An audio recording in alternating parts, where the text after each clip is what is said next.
Hey, once again, I'm here with Bethan. What are we going to... Oh, what's your role? I'm the Policy Engagement Manager at NUS.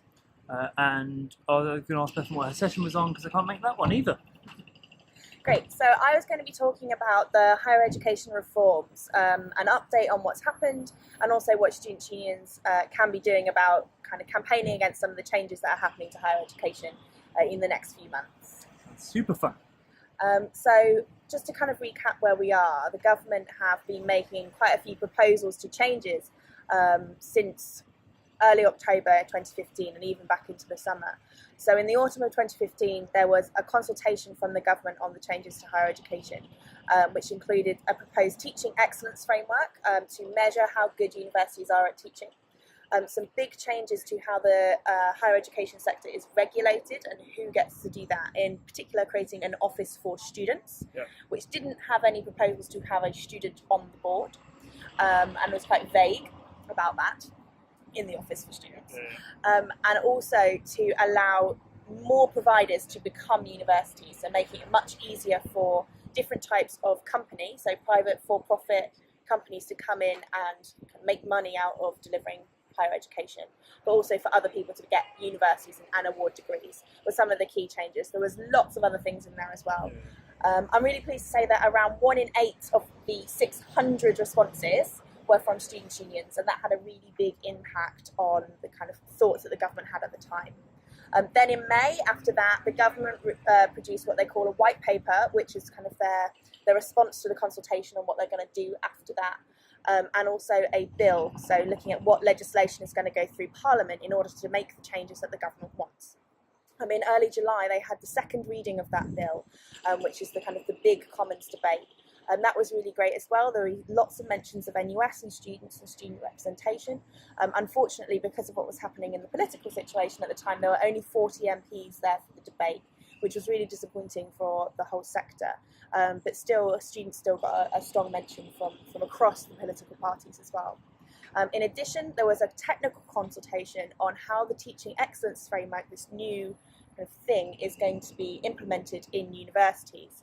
And that closed in July. And we heard from informally from government a few days ago that around 1 in 10 of those responses were from students' unions as well. So thank you to everybody that kind of managed to get responses in, and even if you didn't submit your own, talking to your university about what you did and what you wanted, and that made huge differences to what the government are thinking about. So even though it's not stopping, lots of things are changing. The second reading thing, how many readings will there be? So the way that a bill goes through Parliament, so they have a second reading and then it moves on to what's called the bill committee stage. So the bill committee is a committee of around 20 MPs that go through the legislation line by line and propose changes. In the second reading, is it like minuted? Like an MP says this bit's really bad, students don't want this bit, that's then minuted, and then the third, this committee stage kind of will reflect on that. Yeah, so they don't have to take absolutely everything that was said in the debate, but they can take kind of the emphasis of it and take that on board. Was there enough good comments in the debate to... The general thrust of the debate was around the concerns around the market, and also around there was a good few mentions around student representation. The thing about the committee is that they propose amendments to the bill. Right. So they're the powerful ones. And what we've done already, and if you're involved, you should have had an email, is map out the MPs that map onto a university constituency. Cool. So we're giving those, I can't remember if you guys are one, but if you're one of those universities, then you will have had a bespoke briefing from us about meet with your MP. That's cool. And what we want to do with everybody else is, meet with your MP more generally, but there's some specific things that the bill committee can do. And so they go through line by line and propose amendments. And some of them will be, the government wants to make some amendments to its own bill because they've realised some new information or they've heard some good arguments about why they want to change things, and some might be amendments from the backbenchers and the opposition parties that it might try and get through. So then that goes on to then the report stage and the third reading in the House of Commons, and that's where the amendments are decided. That third reading is the final reading in the House of Commons, and then it goes up to the House of Lords, and then the whole process happens all over again. All right. And in the House of Lords there isn't a timeline, right, okay. Whereas there is in the House of Commons about when you have to get stuff done by, so it can take a lot longer. And there's a few things that we're trying to unpick that we think the Lords might be quite interested in, particularly around student representation, and kind of making sure that students are involved, but also around kind of competition and the degree standards as well. One of the important things that we'll be asking on when it gets to the Lords stage is thinking about, does your university have any affiliations with Lords? Is your Chancellor in the House of Lords? A lot of Chancellors are Lords. Is there kind of, you've got any famous alumni that are in the House of Lords, that kind of thing, where we can kind of influence and lobby that way. So that happens, and then it goes back to the House of Commons with the amendments for assent, and then it's a bill. The general timelines is people think this will be done before Christmas. Whether that's likely or not, For the whole white paper? who knows? Yeah, for the whole thing. Because the TEF it's part of the white paper, but they're cracking on with that regardless, aren't they? Yeah, so the white paper is different to the bill. So the white paper is about all of the higher education reforms, and the bill is just the things that need the law to be changed. Okay. So the TEF doesn't require the law to happen. The only thing it does require is to have some legislation about tuition fees in it. So what they're doing with the Teaching Excellence Framework is linking it to rising tuition fees, which you may have seen in the press already across a couple of places, and even today. So if you do well in the Teaching Excellence Framework, you can raise your tuition fees. But actually, the government don't currently have the power to stop universities raising tuition fees in line with full inflation. Oh, really? Not at the moment. So if they say you can do it in line with inflation, it's the full inflationary amount. So if they want to say, oh, but you only got silver in the TEF, so you can't do 100% of inflation, you can only do 50%. They can't do that. They don't have the legal powers to do it, so they have to change that. But at the moment, any university could already raise their fees in line with inflation. No, not at the moment. Oh, okay. Yes, at the moment, sorry, for next year. So the government only needed to do that through secondary legislation, so they've done that. They've said anybody that has passed the recent quality check from the QAA will be able to do that. And so they're all, your university may have already made a decision, and if they haven't, you need to find out even when they're going to do it. And that's TEF 1. Yeah, that's TEF 1, which is kind of, have you had a recent QAA check? TEF 2 is the one that gets really concerning for us, for students, is because when you begin to get different levels of reward, and then TEF 3 is the one where you get different levels of fees, and that's where it gets really confusing for students.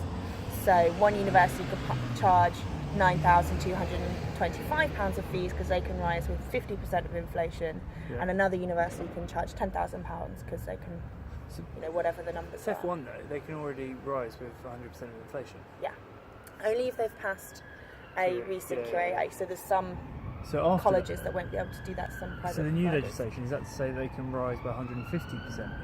No, it's just 100%. So in order to limit them, so to stop them charging 100% of inflation, just a little bit of inflation, they have to have new legislation to do that. So TEF 1 says they can already raise to 100% then? Yeah. And then TEF 3 is going to bring in the lower levels? Yeah. Oh, okay. So everyone's going to raise to the top amount, we assume. And then in 2 years' time, TEF 3 will come in and they'll get pushed back down? No. So it's just for this year, anybody that meets expectations can do it. But then for the next years, if you've got that, then it will be you add it on to the next year's inflation. So you don't get back down to 9k, whatever inflation, so you keep going up, and it's cumulative. Misunderstanding of cumulative. I'm with you now. So it goes up and up and up. So the really key things are to understand some of the timelines on these. So in TEF 2, you'll get fee rises in line with inflation for students that begin in 2018-19 for all who meet expectations and above. Right. But they will be given kind of the different levels of awards at that TEF 2. So you might get meets expectations, excellent or outstanding, but you can all do it in line with inflation, raise your fees in line with inflation. So your university will be open to expressing its interest in participating in the TEF in July. Submitting in between October and December. July just gone? Yeah. Right. They don't have to do that. They can still. So they'll be submitting between October and December. I think the deadline is the 4th of December. I might be incorrect, but they'll be submitting their submissions, obviously, in December, and then they'll get their awards in April 2017 is the current timeline. And they'll be able to But they'll have to release marketing material in February 2017, won't they? Yeah. So they're going to put in like little Caveats. asterisks. Yeah, okay. Yeah. So they say may raise in line. And then it's TEF 3, where you then, anybody that gets meets expectations, so just the lowest level of the Teaching Excellence Framework, can only raise their fees in line with 50% of inflation. And everybody that gets excellent or outstanding can rise with 100% of inflation. Yeah, I'm with you. And these timelines are very tight and may shift because the government is being very ambitious. We're trying to get all of this rolled out in 3 years. This is a huge project. A huge project, and it's. So the TEF consultation stuff, is that finished now? Mm-hmm. Do you know anything Yeah, that about closed on the 12th of July. We've had some informal feedback, but they're still processing all of the responses. They got 300. What we know is that they've already kind of taken on board some of the comments, like the detailed comments about that students' unions made, particularly around the data, about are you testing it properly, are you weighting it properly, are you kind of thinking about the different outcomes for students for employment and all that kind of thing. So we know that they're thinking about those things. Right. What the outcomes will be, we don't know yet. It's all the metrics data, yeah? Yeah, for the metrics. They'll respond formally, I think, in the autumn, is the plan. So they're going to respond in the autumn, but in the autumn that you can already raise it. Cool. Interesting move. Yeah. And then the final thing that I wanted to talk about is the National Student Survey. So have you heard about the boycott sabotage proposals?